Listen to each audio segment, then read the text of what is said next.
এই সংগ্রাম এদেশের মাটি ও মানুষের সংগ্রাম।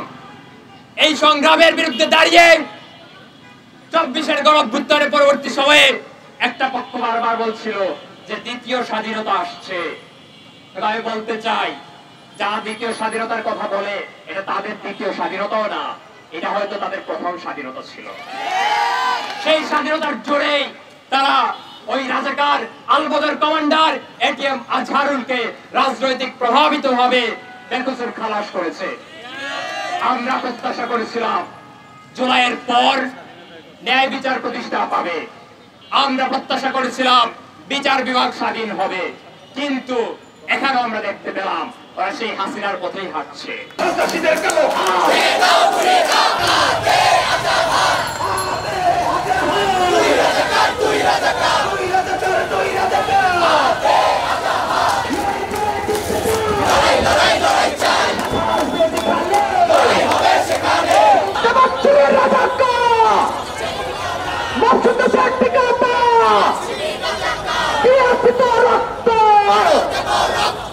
গত 8 মাসে ইন্টারিম সরকার আমার ভাই বোনের রক্তের বিচার করে নাই, বরং আমাদের পূর্বপুরুষের যে রক্ত, ৭১-এর যে হত্যাকাণ্ড, সেই হত্যাকারীদের রক্ষার কাজ করেছে।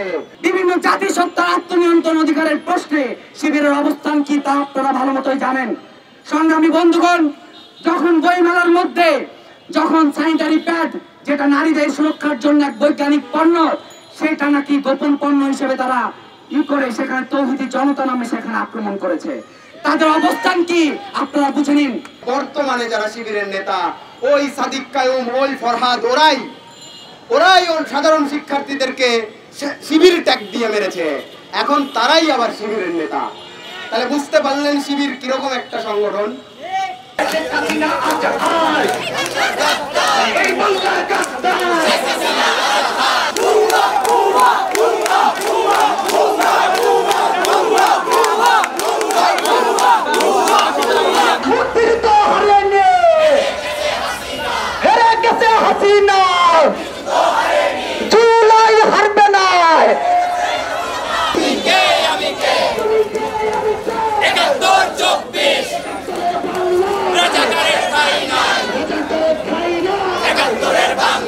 যেভাবে এই প্রহসনের মাধ্যমে একটি বিচার প্রক্রিয়া এখানে সম্পন্ন করে এটিএম আজহারকে এখানে খালাস করে দেওয়া হলো, এবং আমরা দেখি যে এর পরবর্তীতে একটি ন্যায্য গণতান্ত্রিক আন্দোলনের উপরে এই ধর্ম নিয়ে রাজনীতি যারা করে, জামাত শিবিরের গুন্ডারা, সেই সন্ত্রাসীরা রাজশাহী বিশ্ববিদ্যালয়ে এবং চট্টগ্রামে কিভাবে হামলা করেছে। বন্ধুগণ, এই যে লুঙ্গির বাজরাতে ছাত্রলীগের লুঙ্গির বাজরাতে এই শিবির তো লুকিয়েছিল, তার মানে ছাত্রলীগ যখন শিবিরকে মারে, ওই যারা মারে তাদের পক্ষে শিবির থাকে, অর্থাৎ শিবির তার ভাইকে শিবির হয়ে শিবিরকে মারছে, তারাই মারছে।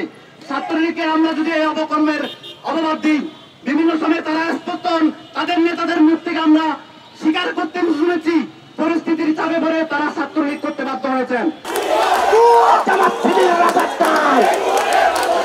এই মুহূর্তে বাংলা